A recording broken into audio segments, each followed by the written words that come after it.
Right. Hi, Joe. Really glad you could be here today. Can you give us a bit of an introduction about yourself, what you do for a living? What's your career? Yeah. So I'm Jo Callow. I am Head of Communications at Knauf Insulation. So we are a mineral wool insulation manufacturing supplier. So we manufacture two different types of insulation, some glass mineral wool and some rock mineral wool. Not very glamorous product, not very sexy. However, yeah, I've had a good stint at Knauf. I've been here for nearly 9 years, working in both the commercial team and the marketing team as well. Fabulous. So what made you choose that particular type of product? Well, I think similar to a lot of people in the industry, I actually fell into this. So I used to work in retail, used to work for Boots many moons ago, shall we say. I did 11 years at Boots, so I was kind of set on doing a retail career. I enjoyed my retail background. I did a maths degree at university and had it in my head to go and be a buyer. However, that didn't work out. That didn't go as planned. I applied for some positions at Boots, and after 11 years of being there, I went for interview. That didn't go so well, and I got to the end of my tether, kind of with their loyalty to me, really. So anyway, an opportunity came up. My dad has worked in the construction industry all his life, and through one of his contacts, there was a new role being created at Knauf Insulation, which was obviously 9 years ago, dealing with the merchants. And he actually said to my dad, "Oh, I really think that Jo would be a great candidate. Would she want to apply for this role?" To which I was like, well, absolutely. If someone wants me to apply for a role, then I'd be stupid not to. So went into the interview, having done a little bit of research, but not really knowing what I was getting myself into.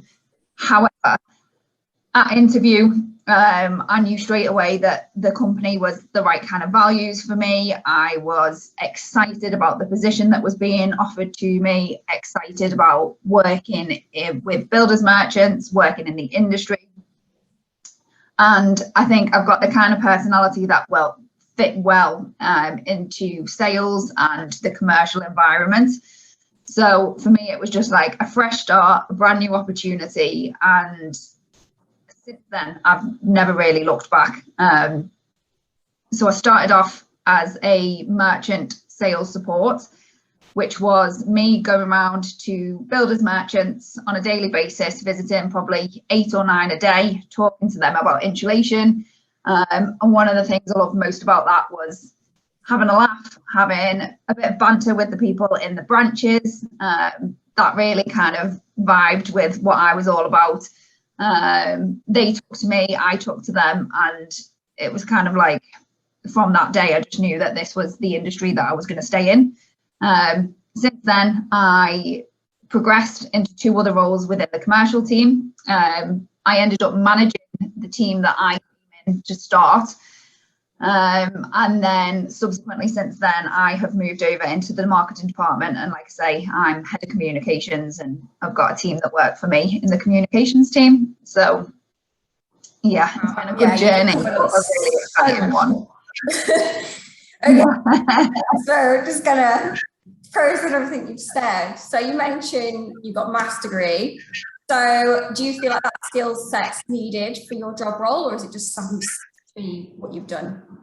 Do you think you need to No, probably not. So my degree was always something that I was, I suppose, a bit unsure on, really. I think it when I was at school, it was kind of the norm that you would go away to university, get a degree, and then from then progress your further career, I suppose. When I was doing my GCSEs, I wasn't really sure what I wanted to do at A-level, and then I chose my A-levels based on subjects that I enjoyed. Maths at the time was one of them. I also did physics, design, and English language, but I'd never really had, when I was at school, an idea of what I wanted to do. Like, I suppose even now, I never knew what I wanted to be when I grew up. I wasn't kind of someone that was striving to have a vocational career. So because I enjoyed maths at school, I went away to university to do maths and thought, well, I enjoy this, I'm all right at it. That's what I'm going to go and do, because I thought it would be a good degree for later in life. I actually went to university and didn't enjoy my degree as much as I wanted to or would have expected to, because it was hard, really, really hard, and a lot harder than maths would be at school. So I think I did that because there was probably a stigma around you've got to go to university and get a degree, not because I wanted to go and get a degree. And I suppose from university, the skills that I learned are more relevant to life now, are more around the networking side, making friends with people that are from different walks of life, like working with people that are from different walks of life, living with people that are from different walks of life, getting to know people on different levels. That is something that is then kind of what I would use now and have used, I suppose, throughout my career. But I wouldn't suggest that my degree that I spent a lot of money on and worked very hard towards is something that necessarily would benefit me. Don't get me wrong, I'm absolutely glad that I did it. I lived away at uni, so learned a lot about myself. However, I don't think it's specifically needed in the roles that I do today. What about A-levels? That's something that's needed, like for the very beginning of your career, was that needed? Could you go straight from GCSEs, you know, at 17, go straight into, you know, working in some way, or do you need to get? So I think, well, at Canal Insulation, we offer apprenticeships, and I think I've seen some of the people within our business join as apprentices and actually progress and have really strong careers again within the business. So I think it would be remiss for me to say I didn't need my A-levels, because I actually really enjoyed them and I stayed on, and I'm really glad that I've done them. Again, I'm really glad I went to university, but I don't think to have the career that I had, it's probably not essential that I got them. I think there's other avenues out there for people to be able to get a good education and get a good career with it, like apprenticeship, like skill-based learning and things like that. So it's not essential, but that said, I enjoyed doing them. Yeah, thanks for that. Yeah, just to clarify. So next question might sound a bit of an odd one, but does your job ever involve you ever going on site, on construction sites, and you know, doing the hard hat and the steel cut boots? Do you get all that? Yeah, so not the role that I'm doing at the moment. So my previous role, so up until August last year, actually, that was a day-to-day part of my job, really. So obviously, because we were selling, well, I was selling into builders merchants, but they would then sell the product onto site. Again, was an area sales manager for a period of time. So at that period, I would be talking to contractors, talking to architects, talking to specifiers, making sure that the products that they were specifying were the right product for the right application.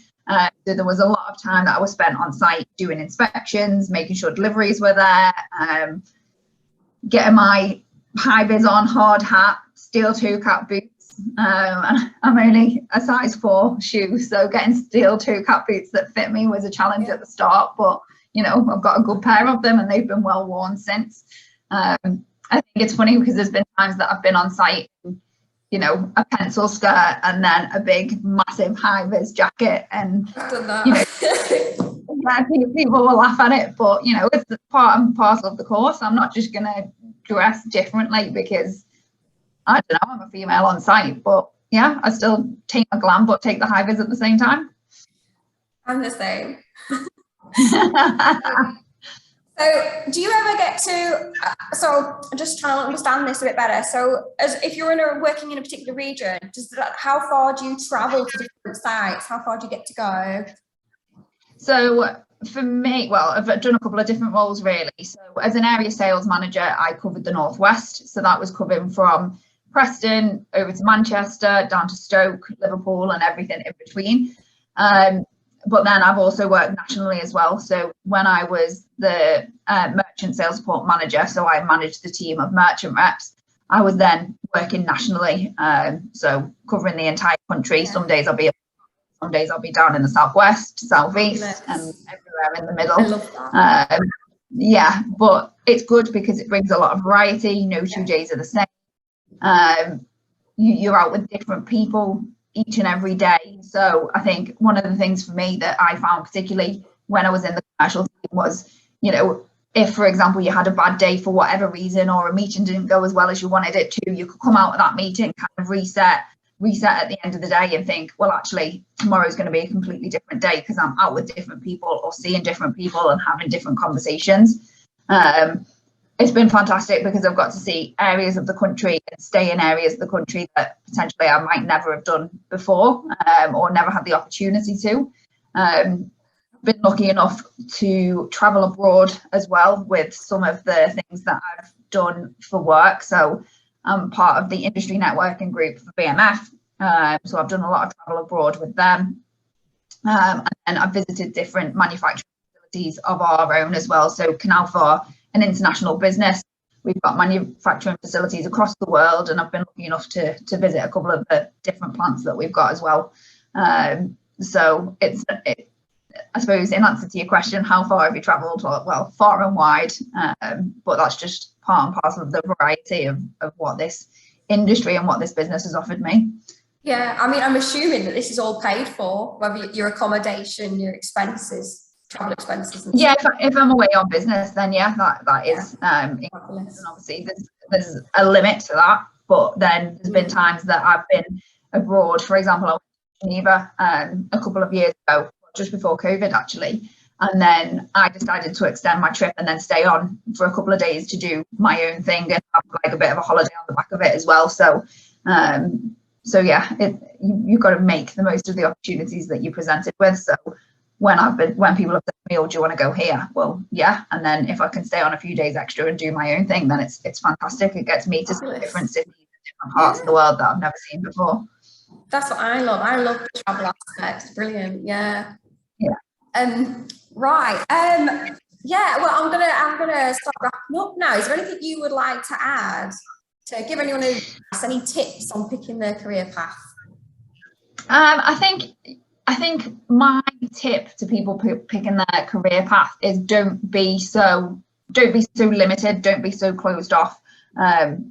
There's a lot of opportunities in different industries that might not necessarily be spoken about. And I think, you know, we've spoken before about different career paths, for example, accountants, solicitors, lawyers, you know, but that's not to say that there are other avenues that can be just as successful. There are director positions in construction businesses that can be aspired to. If you want a senior position, if you want a high career path, if you want progression, then, you know, there's so many different areas that you can do it in. I think, like I say, just don't be closed off to opportunities. Use people that you know, use links that you might have you're not aware of. So my opportunity came through relationships from my parents, and it was never something that I'd considered, but once an opportunity knocks, then don't dismiss it. That's what I'd say. Yeah, I think for me in this industry, you know, there's so much that can be done, so many different avenues that you can explore.